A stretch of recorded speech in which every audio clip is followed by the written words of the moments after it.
Hello and welcome to Reality Check. I'm Ross Coulthart. And today we have an intriguing story. UAPs recorded and analysed off the coast of Long Island, just to the east of New York. Two twin brothers, Gerry and John Tedesco, are Long Island natives. Both of them are electrical engineers. They're both passionately interested in science, and as it happens, they also have a very close interest in UFOs, UAPs. Now, they're concerned a few years ago about possible cancer clusters on Long Island, and so they build a mobile lab in an RV to monitor atmospheric smog and to also research electromagnetic emissions such as those from cell phone towers. But in 2021, as they're making their research plan, they read the report from the Office of the Director of National Intelligence. That's America's intelligence boss, the chief intelligence czar in the United States. And the ODNI made an extraordinary declaration back in 2021 that after 70 years of denial about the existence of the reality of UFOs, not only did the ODNI confirm they are real, they acknowledged they are. UAPs are a threat to flight safety and a possible risk to national security. And it's fair to say this finding by the ODNI sent their research in a completely different and, as it happens, very fruitful direction. John and Gerry teamed up with another Long Island native, Donna Nardo, a journalist, investigator, and professional communications expert who's also interested in science and UFOs. They started in 2022 and they continued through to July 2023. And in August this year, they achieved the almost impossible task of getting a field research study on UFOs, UAPs, off the coast of Long Island, peer-reviewed and published in the Open Journal of Applied Sciences. Their report, which is now a book called Nightcrawler, Eye on the Sky, is groundbreaking. And I know their research has captured the attention of some very influential scientists and officials, including in Homeland Security and the FBI, who at the moment do not publicly acknowledge their very, very close interest in this subject. They're looking much closer at the UAP mystery than they currently care to publicly admit. And if you see just how close this site where the Tedescos have been viewing just off the coast of North Long Island is to, say, the approaches to JFK International Airport, and of course one of America's biggest cities, New York City, you'd understand why there is a public interest national security risk here. So the Journal of Applied Sciences paper presents the findings from their 10-month field study at the Robert Moses State Park on the south shore of Long Island. Their objective was to determine if unknown aerial phenomena existed over this coastal location, and if so, to study it.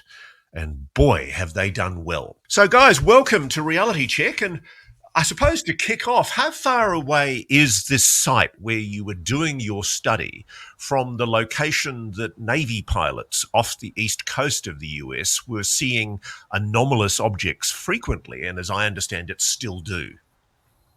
Well, first of all, it's a privilege to be here, Ross. Yeah, absolutely. For all of us. And so the Navy sightings were, I believe, down around the Virginia area. And further down, I guess, Jacksonville, off the coast of Jacksonville, Florida. Whiskey 72 was the Virginia area. Right, is what they classified it as. The training area. The information that we have and what we've heard back from Ryan Graves is that, these things have been spotted literally 10 miles off the shore of Virginia and further out. Objects moving, east to west. West to east in this case. Nothing that moved back over land. So we had chosen Robert Moses State Park because the island extends literally from the main coastline, New Jersey, and the city, about 140, 150 miles from the coast. And where we're situated, we're roughly about 55 miles at that point. So we're looking 55 miles out at sea in a southwest direction, and literally about 55 miles from the deep water trench. So we have a pretty good vantage point, especially using our long range sensors, the X-band radar system that we have, that we got FCC clearance for as experimental use, and some of the hyperspectral cameras. Let's cut to the quick. Donna, maybe you can answer this. Yes. Let's do some quick, short answers. Are these objects, you all believe, intelligently controlled on the basis of the evidence you've uncovered? I think that there is a possibility that indeed they are, and I think John, Gerry, and I feel that way. Are they a technology? I think that there's a possibility that is definitely among the numerous possibilities, and I think, again, that's a hypothesis that John, Gerry, and I share. And I'll throw this one open to all of you. Is this evidence of a non-human intelligence? I think it's potential evidence of non-human intelligence. I mean, it appears to show awareness. It appears to show some intelligent actions.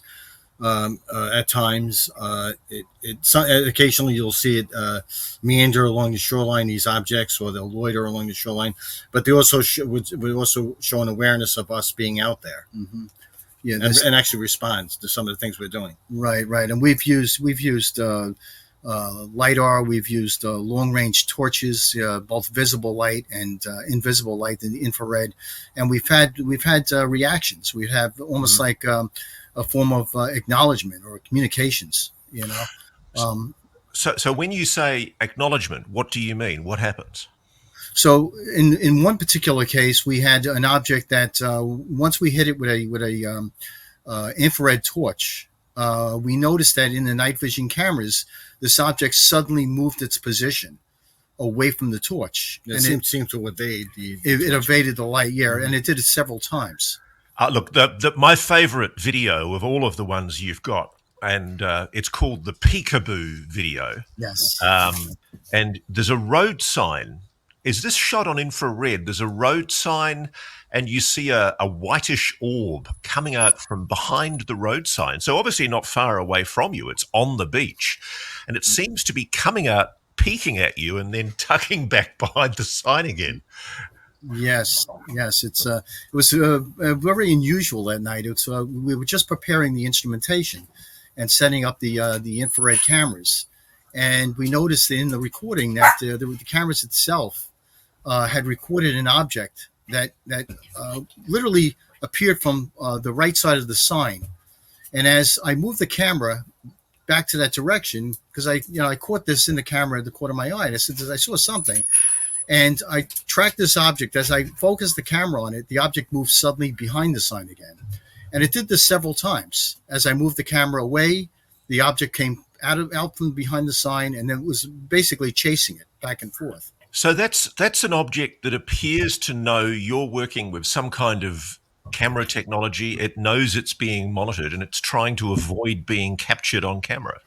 That's what we believe. Yes, that it did acknowledge, that there was being videotaped, or it's being tracked in some way, and it did try to evade that track. And it did this about 4 times. Mm-hmm. And Ross, this was a few months into the phase 1 study. So whatever this phenomena is that we witnessed over and over again at that site, it had come to know us, but especially John, because John torched it with the high, heavy lights, and then these objects sometimes, as you said before, would react, blink, they would move away. So I think that basically it was trying to communicate or give a notice to John, because it was John who spotted it. Mm-hmm. Right. So one thing I'm really interested in is there's a video that isn't within the period of your field study, but you very kindly shared it with me. It was shot, I think, on the 15th of July this year, and it appears to show a cube-like, certainly a polyhedral object, and you've hit it with a LiDAR, which is a laser that can detect and range. It's a remote Mhm. sensing method. So you shine a Yes. LiDAR at it. What happens? Describe it to me. Yeah. So what happened is we had a refraction or reflection at times from this object, and the odd part about it is that the distance that was given back on the reflection didn't really make a lot of sense. It didn't correspond to an object that I initially thought was about better than 500 meters from where I was. But the I hit it twice in a clear line of sight, and the reflection back in both cases showed about 45 feet from where I was standing, which did make a whole lot of sense. Was it 45 feet away? It was not 45 feet. It had to have been much further than that. Why I got that kind of reflection back, is still kind of a mystery, and we're wondering whether this has something to do with gravitational lensing or some kind of distortion around these objects that is producing it. Now, that's interesting in the implications, because if it is gravitational lensing, it suggests that whatever the object is, it has a technology that's capable of distorting space-time, which of course is the long speculated Alcubierre theory to explain how these objects might be able to Mhm. move. Yeah. Um, can I ask you this? Does the LiDAR allow you to assess whether the object had mass? Could it not just be a ball of plasma or perhaps some ball lightning or something like that? That's difficult to say. I mean, a reflection from the object would indicate that there was some mass there, but we don't know in what form. If it's more of a gaseous state, or if there's some solid to it. But there were times that we did get reflections, and other times we could get a reflection. It actually looked like the LiDAR beam itself was never really making contact, Right. and almost in a form of distortion around it. Um, can I just double check? There's an aeronautical chart in what you sent me, which shows your area of interest. And there's a big circle in red. And the thing I found interesting about this chart is it highlights, in my opinion, why UAP detection and monitoring matters, and why good science, good research like yours into this phenomenon matters. Because where you are located, your area of interest, signaled by that circle of red on the chart, Mhm. that's one of the approach routes, isn't it, into JFK? That's an extraordinarily busy aircraft corridor. I don't understand how you guys can be seeing dozens of weird anomalous objects that apparently have mass moving around in an aircraft corridor, and this isn't a flight safety national security issue. Right. It's we've seen this since we started this research, and we've been carefully examining the flight corridor. Now you have JFK to the west of us, and you have other airports, especially in Connecticut, doing a flyover. You have MacArthur Airport. You have LaGuardia as well to the west. So we have a very busy corridor of flights. But we've also seen these objects. We've seen these objects in in combination with air travel. We'll be out there with our hyperspectral cameras, and we'll record these objects that seem to be at times in the flight paths of these aircraft. Well, actually, there is one object. The What? TIC-TAC. Yeah, well, there is the TIC-TAC object, which is extraordinary. I mean, you basically show, and it does, it looks like a TIC-TAC underneath an aircraft. A cylindrical object passes right beside an aircraft at speed during the day. It's a very clear image. And the slow-mo at around about 49 seconds shows how close it came to the aircraft. I held my breath when I saw this, because I thought, one, you've captured a TIC-TAC, and two, it's right beside an aircraft. I'm not surprised that Homeland Security and FBI and other agencies are interested in your work. Another interesting feature of that video is in one frame of it, we had noticed that there was a flash, and when we froze it in that frame, you could see the object that has a club shape to it, the larger end in the direction of travel, and it had two lights on the surface, or two shiny reflective surfaces or very reflective surfaces on top of it. And it only did this in one frame. It looked like it changed its orientation, and these two spots appear to be lights on it. But it's very different from an aircraft. It's got an odd shape to it. It's got this club shape to it. Right, and what Gerald said too, it's only in one frame. Out of that 45 seconds, it's only in one frame of video that we saw this. So it's not navigation lights which have a regular pattern to them. Flash pattern. And that's predictable. We'll see that with most aircraft. This also had a reflective silhouette to it, almost like it appeared to be white, and you could see the rising sun underneath it. You could see the orange glow from the sun. Give me a big picture here.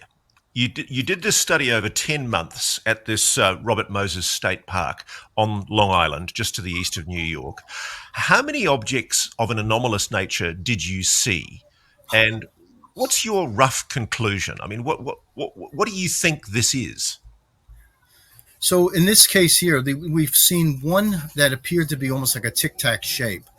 Most of the objects we've been seeing look like this, what we call spheroids, with a polyhedron center to it, something that looks like a cube or a rotating cube of some sort. So this is very similar to the object described by F-18 pilot Ryan Graves and his colleagues that were being seen by Navy pilots off the East Coast, just a bit further south, off the coast of Virginia.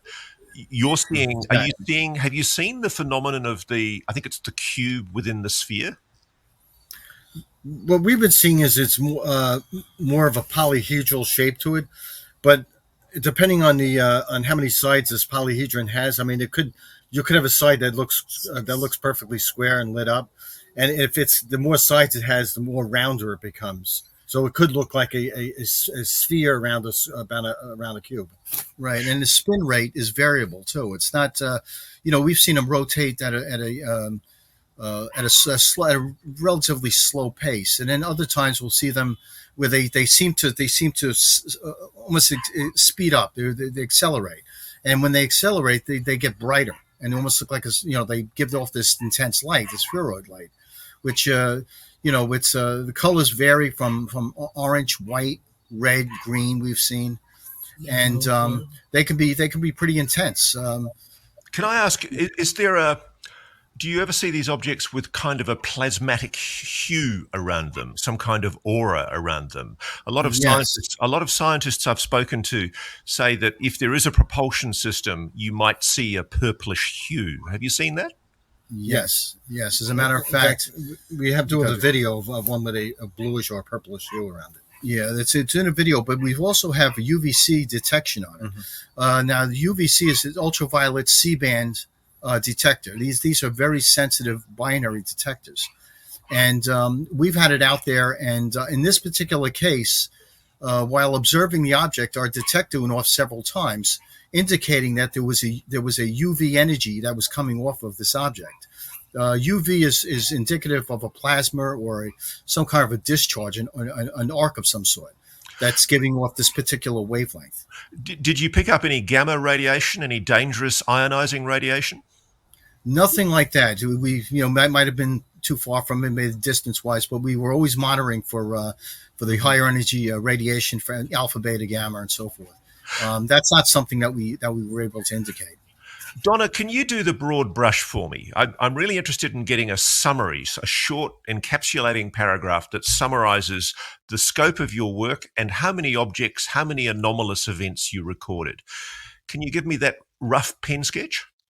Well, I will say with evidence to back up, 50, because we have approximately 50 video clips of various phenomena that we put into the bucket because of investigating all other options, that they're unknowns. So while we may not know for sure what they are, we know they're not anything that's prosaic. They're not not an airplane. It's we don't think that any of them were drones, at least not drones in the normal sense of drone, because no flashing lights, no sound. John's acoustics, Gerry's acoustics would pick that up. Right. And what I do want to say too is that we spent a good portion of this research looking for prosaic explanations for this stuff. So we examined, a lot of the flight travel, the various different aircrafts, the engine sounds, and we categorized a lot of that stuff. Yeah. And like I said, we spent, I would say, probably at least 6 months making the determination whether or not it was a commercial aircraft, or something that we could, a biomass of some sort, birds, bats, insects. So we tried to isolate as much as we could before putting this into that other bucket. And one of the first things we did is we did an assessment of the scene. We actually mapped the flight corridor of the airport, which is 38 miles to the west. So most of the time we would steer away from that area. And most of the time we would spend most of our observations after 12, or most of the air flights would diminish down to virtually nothing. And that's what we're still seeing these objects. Phenomena was during that after 12, those after. Yes, right. The bulk of it, yes. There was outliers. But one other thing is John and Gerry, when they first started building the Nightcrawler, the telemetry vehicle, the platform to observe and with all the sensors that we take to these beach sites to do the study. John lives near an airport, so John spends considerable time also just hovering around that area, because you can look up into the sky, and they studied the planes, they studied the tracks, they studied the sounds, they studied how it looks with this camera, how it looks with the IR camera, how it looks with the planetary camera. So they had a pretty good idea of what would be a plane in the sky before we even got to Robert Moses State Park. Right. From our vantage point, especially where we live, it's all you do is look at planes. Yeah, it gave us an advantage. Yeah. Even found some anomalies, because they were showing me charts before the project got started. It was just in the preliminary stages. They were building the first Nightcrawler platform, and they were seeing things in the sky around the airport that they were already able to differentiate from a plane, from a helicopter. Mm-hmm. Now, I want to squeeze into this program as many of the videos and images as possible so that our audience can see some of the excellent work that you've done. You see 4 orb objects over the ocean from the beach. Just talk me through what we're seeing on that video. Can you just describe it to me? What are we seeing on that video? One appears to be in the water. There's an object either in the water or just above it. And then I think it's you, John. You say there's a shadow of something dark that you can see at the back. And then I believe that was Gerry. Yeah. that was actually that particular shadow is actually an artifact produced by the IR. It's almost what the mountain climbers called Brock inspectors, but in our case, it's produced by an IR instead of a fog. But there was something anomalous that happened. Tell me what happened. Yes, there's what you talked about. We actually saw an orb of light. So one of the spheroids we're talking about, there was one hovering low over the water. It was actually casting a reflection on the water. It was changing its elevation periodically. It was also changing its spin rate. As it spun faster, it increased its luminosity. As it decreased its spin rate, the luminosity would drop, and you would almost start to see that polyhedral appearance. There was also about 4 or 5 other objects that appeared, and all of them were in different spectral ranges. The only one that was visible was the one on the water. And this is what we thought may be some kind of signature management or their ability to change spectral range. The objects that were basically over the water, low over the horizon, were in the infrared. They were being detected in the infrared. They couldn't be seen visibly by any of us. The only object that we could see clearly and it was very visible was the object that was over the water. We approximated it was roughly about 13 feet, and it was casting a light that was the seas were pretty calm at that point, and you could see this rotation of this light under the object itself. It was very intense, very intense. There's another video 4. It's an orb with satellites. A big purplish orb has a whole lot of little orbs around it, and they're strobing like crazy. I mean, it's quite an extraordinary video. Can you talk me through that? Yeah, that's one that would appear off the shoreline. We noticed the large orb in the middle was actually we could actually make that out visibly. It was both in the visible and IR range. The smaller orbs, or the smaller satellite orbs, were all in the infrared. Those we couldn't see with our eyes. Right, and something else I want to say too is that we were tracking this on the main monitor, the main video monitor inside the RV. And what we do is we want to make sure that these are not star constellation, part of a constellation, star pattern. So we used stellarium mapping, and there's a couple of other utilities we used as well out there in the field. And what we'll do is we use a dry erase marker. We'll actually mark the positions on the monitor, which is fixed at that point. And we'll look for this change in the movement of the stars, with the rotation of the Earth. These objects would remain fixed for long periods of time. And we knew right away that they weren't stars. I think there's been researchers in the past that have called them pseudo-stars. Now, the other thing I noticed about that video is you describe an anomalous battery drain on video 4. Yes. So what happened? When we were out there, these were relatively close to the shoreline and weren't that far. Some of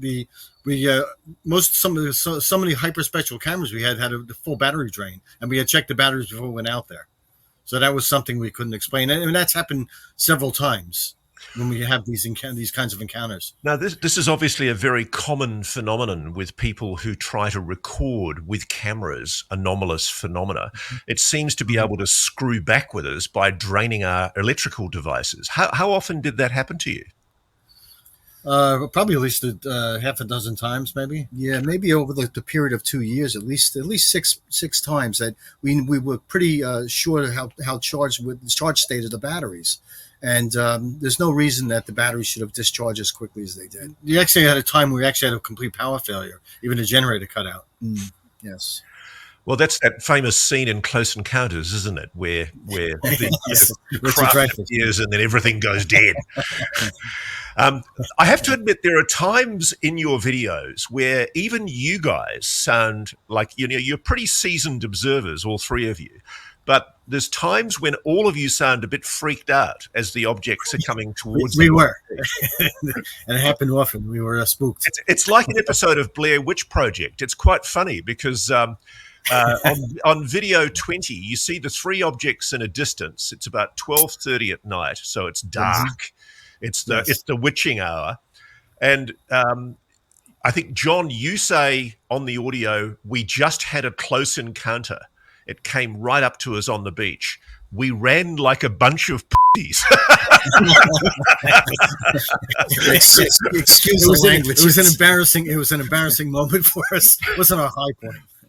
But the bit I liked was that was effing unbelievable. Clearly, it had a huge effect on you. What you're seeing with your eyeball is more dramatic than what you're capturing with your camera. Yes, yes, that was an event that happened in roughly the end of the second month of our research. It was August 28th, 2022. Yeah, and I remember the date. Right, it happened just after midnight. It was 12:15 when we actually had the encounter. But there was a triangular formation of.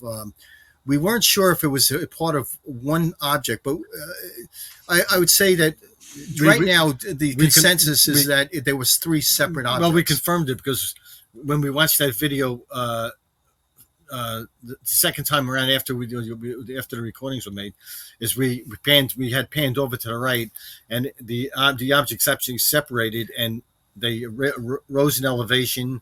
There was a bright red flash, and all the objects were gone. And then they disappeared. Yeah. So, but they remained stable out there for almost 45 minutes. That pattern. And that night, we had wind gusts of greater than 35 miles per hour.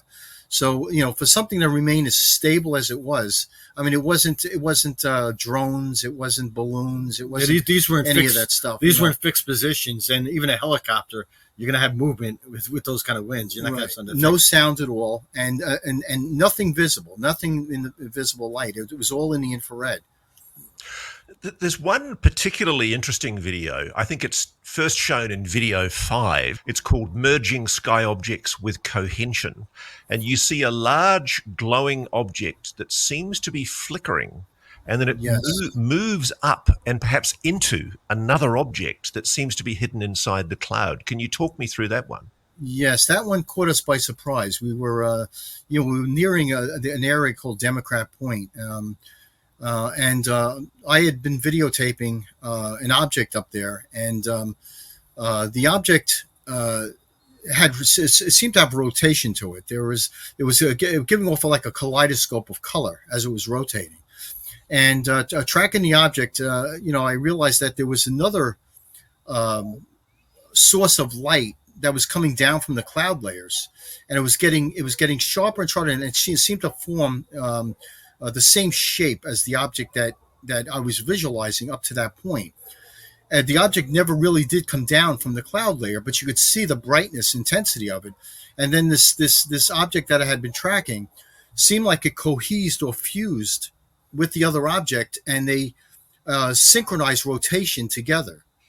You could see it was twice its size, and they were rotating in the same direction. And then both objects just moved up into the cloud layers, and that was it. We didn't see anything further. But we went frame by frame. We analyzed the tape, the video on it, and I'm dating myself. I keep saying tape. The digital recording, and you could see that, within these frames, you could see that these objects almost, if they weren't cohesed, they're extremely close together when they synchronized rotation. So one of the questions I should have asked you early on is, you've got these two radars, and what's the benefit of having two radars?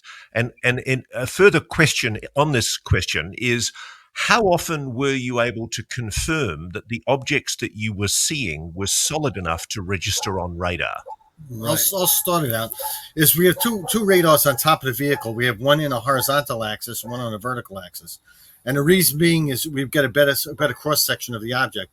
One gets higher elevation, one is vertically mounted. The horizontal one gets a wider sweep and azimuth. Yeah. So the X-band radar, what we want to do is we want to capture distant ships out there. We're going into phase 2, and we're seeing some anomalous reflections that they're called anomalous propagations. There's something that was discovered back in the 20s of a reflected signal using radar system, even the early radar systems, that would not lose energy. They would be reflected back, and the intensity was the same. If a reflected radio wave would bounce off in the ionosphere and came back late, the intensity level, the energy levels would be quite a bit, lower than the actual transmitted signal. This is something that we've been seeing on a regular basis. Can I just ask, though, very quickly, have you been able to get radar tracks of some of these anomalous objects to confirm that they are delivering a radar image? They're solid enough to deliver a radar image? What we get solid. They're intermittent. The contacts we get, but they correlate with what we're seeing on the hyperspectral cameras. They'll appear in the same areas. Right, at times, and then you'll see reflections in totally different locations, but they don't remain. They don't remain with a continuous sweep. You'll see these objects that you'll see one sweep that the object will be there. And they're color coded. The screen itself, the echo trails are red. We have red defined as a solid reflection. When you're doing rain studies, or you're doing precipitation, you'll have a color, maybe green or orange, indicating that the density is not there. And then these objects are solid. These are solid returns, but they're not there all the time. That's what I was coming to. So these aren't rain clouds. They're not biomass. No, they're not birds out over the ocean. No. They're not insect swarms. Nope. You've been able to exclude those prosaic explanations. Yes. Right. And we'll adjust the clutter settings on the radar, make sure that we're not getting C clutter. Sometimes wave heights can interfere with the radar signal. We're also able to tilt the radar. We have an actuator, an arm that actually tilts the antenna, the radome antenna. So we're looking straight up into the sky at times. We can adjust that level. The other things, we're also looking at the ADS-B software. So we're tracking, commercial traffic transmissions. So we can visualize that on a monitor.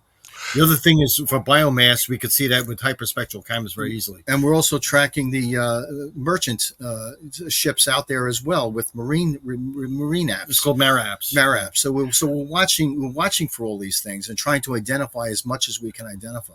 I really admire what you guys have done, because I've actually priced a hyperspectral camera, and from memory, they're about $50,000. They're a very expensive piece of kit.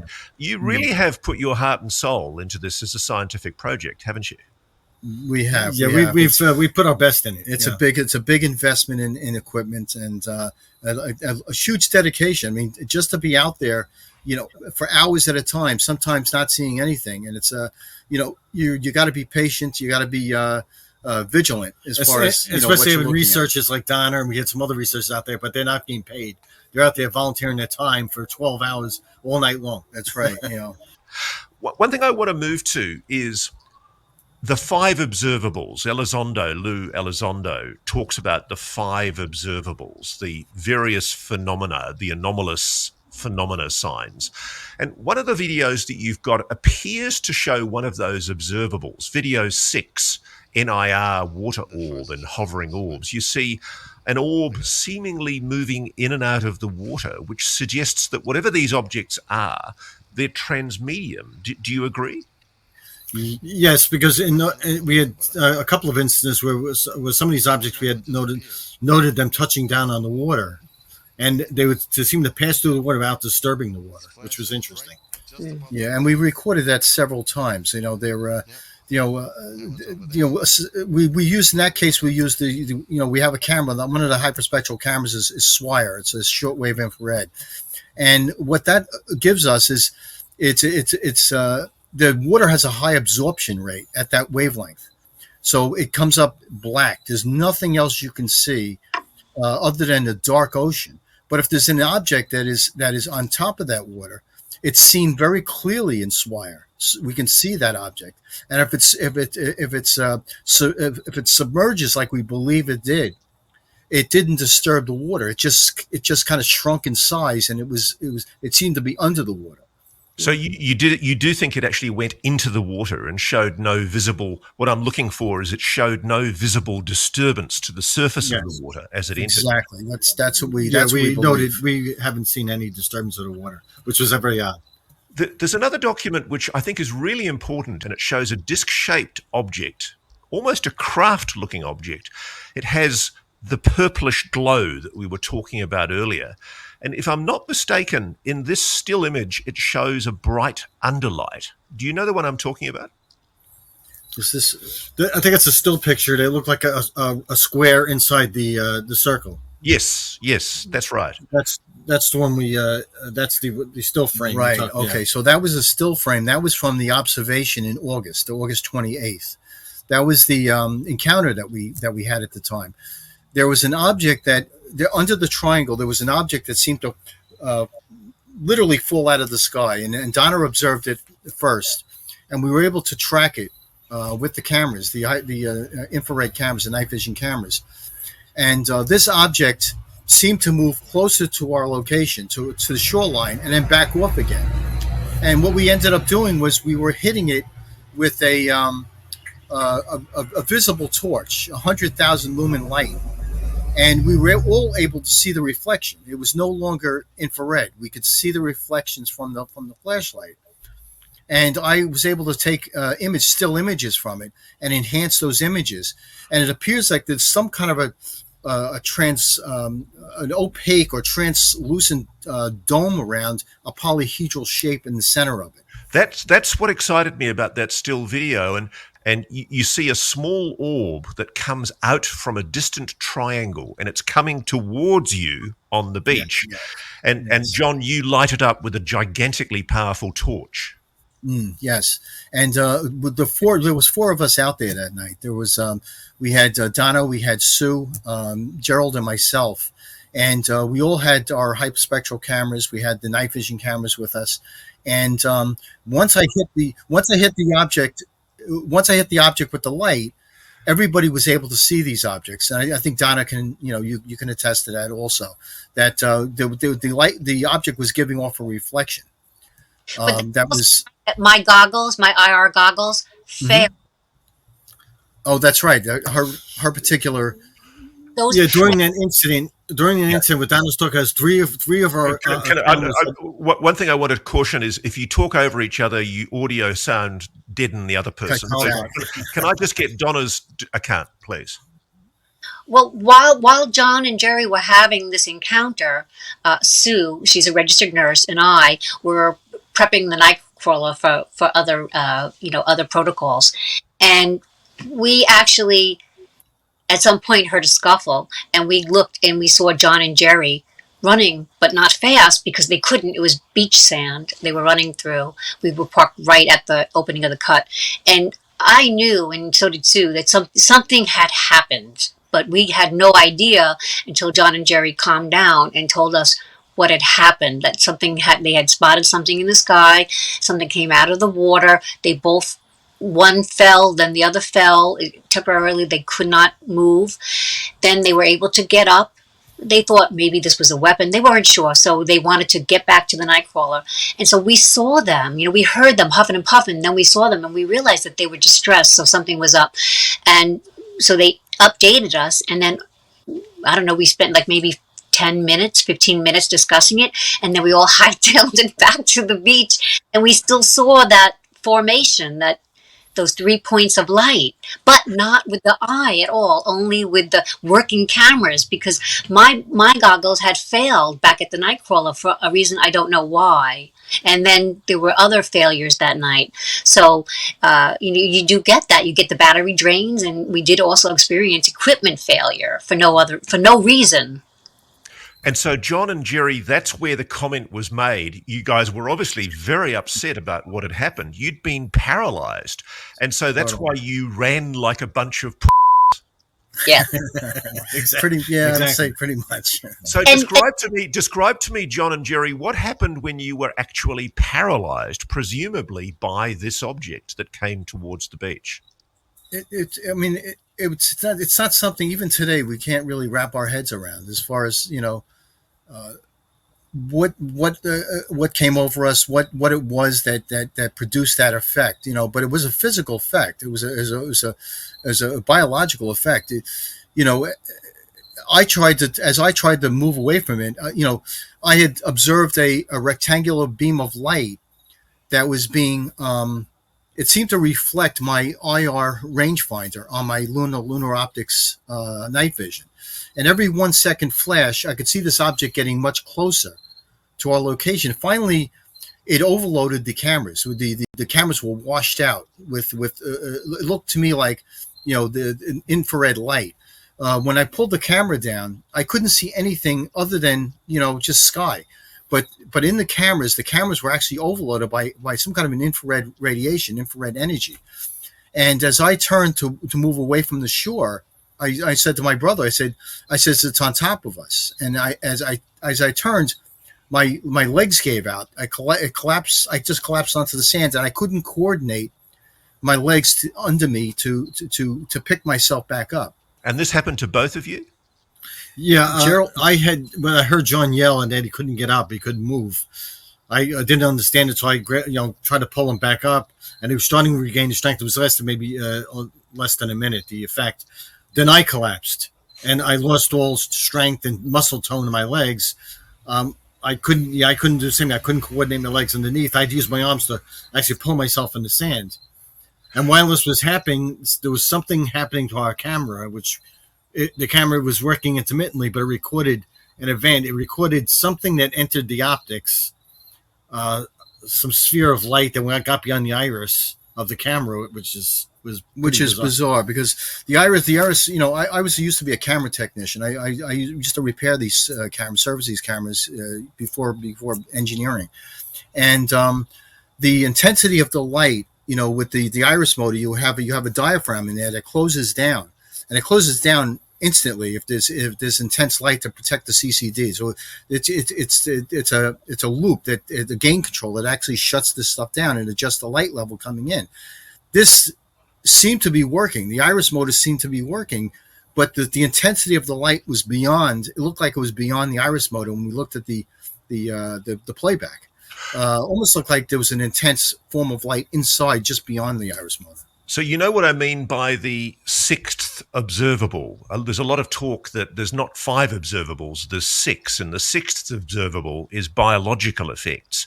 You guys may, in fact, have suffered the biological effects of a UAP. It could be. That's what that's what we believe. Yeah, I mean, there's no other there's no other cause. I mean, it doesn't even make sense. The two of us experienced the same thing, and it wasn't just bio effects on us. When we were looking at the object, when that object finally disappeared, there were 2 crustaceans on the beach, a krill and a shrimp. They were both glowing intense luminosity in the IR range, and we collected those 2 specimens. They were a few feet from where we experienced this incident, and they were supercharged with this IR energy, which makes no sense. What could possibly cause that? Well, that's the thing. It wasn't bioluminescence. Bioluminescence occurs at a frequency of 450 to maybe 577 nanometers. That's in the visible spectrum. These things were, the wavelength. These were in the infrared, and that makes no sense whatsoever. Yeah, so they were dead, these creatures? They were dead, and we had brought them back in the specimen. Desecrated, you said. Right? They were dead. We brought them back in the specimen container, and I had examined them under a microscope. They were desiccated.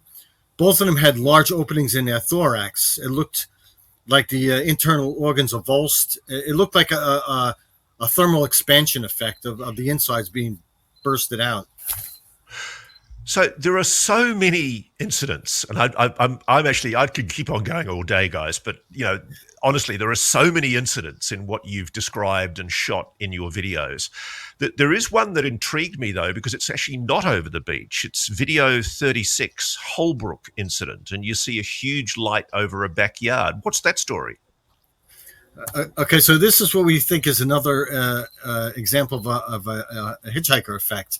And this time was videotaped on the cameras of the RV. I'll let John explain. Right. So we had gone out there earlier in the night and had returned home at, I guess, around 1:30.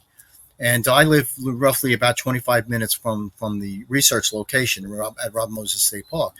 So the vehicle had the cameras running. There's 4 different cameras. They're night vision cameras, fixed cameras on the platform on the RV. And each one is at different positions: the passenger side, the driver's, the front and back. And they were recording overnight. And within about 2 hours of the vehicle being parked, I had turned into bed, and we noticed that, the next day I had checked the video because it was giving an indication that it recorded something. And I checked the recording, and it started out with we have 3 street lights over the vehicle. One was in front, roughly about 300 feet ahead. There was a street light behind the vehicle, directly behind, literally over the RV. And there was another street light on the passenger side that was probably another maybe 200 feet away from it. And all 3 street lights shut down at the same time that night. And you could see an interference pattern developing in the video cameras, almost like it's a radio frequency interference of some sort, electromagnetic interference. And you'd see on the back of the frame structure of the RV, where the camera was overlooking, you'd see a blue light appear, and the blue light grew, got brighter and brighter, turned into white light, and it remained there for a period of time. And then you could see the street lights recover one after another very quickly, sequentially. And the only thing I can do that, these are, I believe they're sodium vapor lights, and they have on top of the top hats on these hoods of the lamps, there's a photosensor. And that photosensor is designed to sense sunlight in the morning and shut the lights down. So something in the I believe it was in the infrared spectrum, had triggered those sensors are also sensitive to the infrared, the near infrared. So it tripped those sensors, and all those lights shut down at the same time. Not only were you followed home by whatever the phenomenon is, it was also not visible. The only reason you were able to see this is because you had the cameras that can see in that infrared spectrum. Exactly. Right. Exactly. And another interesting thing is the only way you can shut these photo sensors down is that light has to be above those hoods. The hoods, yeah. I mean, the photo sensors are straight up. They're vertical. They're at a zenith to the sky. Right. Donna, one of the things I'm interested in is, here are you guys off the coast of Long Island gathering 50 at least extraordinary videos of anomalous incidents. Have there been, and I know there's been times where you've wondered whether somebody else is taking an interest in what you're recording? Have there been unknown planes around the area during the period when you've been filming, perhaps also taking an interest in the phenomenon that you're observing? Well, I would say none that we were really able to identify, although there was one day, and this again was back in August 2022, so that would be the second month into the phase 1 study, where John witnessed some extraordinary activity. And John and Gerry and I, we had already reported to the park police and other local officials, local only, that we had seen some strange things already in the sky with IR equipment, and did they know what this could be? And we were looking into what the drone laws were and that information. And John saw some craft in the sky, and he saw search beams that were focusing on the sky, not on the ocean. So if it's Coast Guard, you would be able to get radar hits. If it was Coast Guard, they would be focusing on the water. So we thought that was very unusual, and we thought, well, what timing? The week before, we went to the park police and let them know that we are seeing something that we have not yet been able to categorize or identify. John and Gerry, there's one video I'm interested in, video 9, and it's the 16th of January 2023, and there appears to be an unknown plane adjacent to orbs that you're taking an interest in. Do you know the one I mean? Was that the TIC-TAC? Yeah. That might have been the TIC-TAC video. No, it was a nighttime image, and it seems to be an aircraft that's adjacent to orbs. So I think you're talking about the aircraft that we used the 60 times zoom. We zoomed in on it. It looked like a small dot of light. We wanted to identify it, so at 60 times zoom, we could easily see an aircraft and its navigation fuselage. So we saw this aircraft, and what we noticed was about four orbs of light, almost look like fireballs that were trailing it. And we had watched to see if the aspect ratio would change, so we'd see maybe the navigation lights were hidden, but these never showed any navigation light. These four orbs of light. The plane though was very obvious with the navigation light. So these things we couldn't identify. Right, and they would seem to be in the flight path of the plane as well. So that's the thing that interests me about all of this. Let's do a closer, if you like, because I've gone way over time, but I've been so fascinated by what you've told me, and thank you so much for sharing it. No problem. What I find fascinating about all of this is we are talking about an extraordinarily sensitive and busy area of airspace in the continental United States. It's probably one of the most busy areas of airspace, both military and civilian. Do you agree that categorically what you are recording raises flight safety and national security issues? Oh, absolutely. I believe so. Sure. And I know you guys can't talk about it because you've been asked not to, but my own sources in the FBI are telling me that the feds are taking a very, very close interest in your work. And I know you're talking about a new phase to your study. What's next? Yes. Are you going to go out on boats? Are you going to be using drones? What's the next phase of your study? John had summarized it. You could probably we initiated a phase. So we actually started, of course, this is a point now in time where, we're experiencing some funding issues and so forth, getting the ARB out there and getting enough volunteers and so forth to spend time with it. But phase 2 is going to involve, which actually has involved already, is remotely operated hyperspectral camera systems. So these camera systems can be visualized or viewed from any location. And they're fully integrated with a small millimeter wave radar right, system. And they all contain a millimeter wave radar system, which gives a 3-mile range in the line of sight and in the visual range of the cameras. So as a detecting source. The cameras can be tracked. There's a pan and tilt operation on some models of it, but they can be put in areas that we have no access to or we're not frequented to, or popular areas, maybe areas that have higher incidences of these sightings, and utilized, to try to identify the possibility of whether or not we need to send a laboratory to that particular location and do a full length study.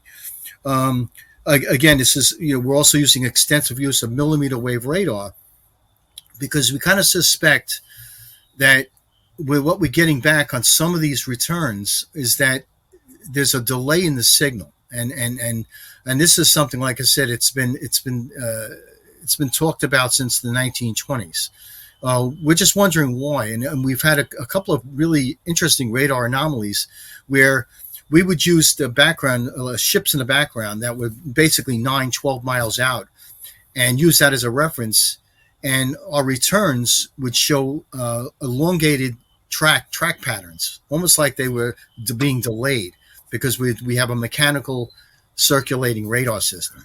And just to emphasize the point that you were making, one possible explanation for those delays is gravitational lensing. Exactly. That's what we're kind of suspecting at this point.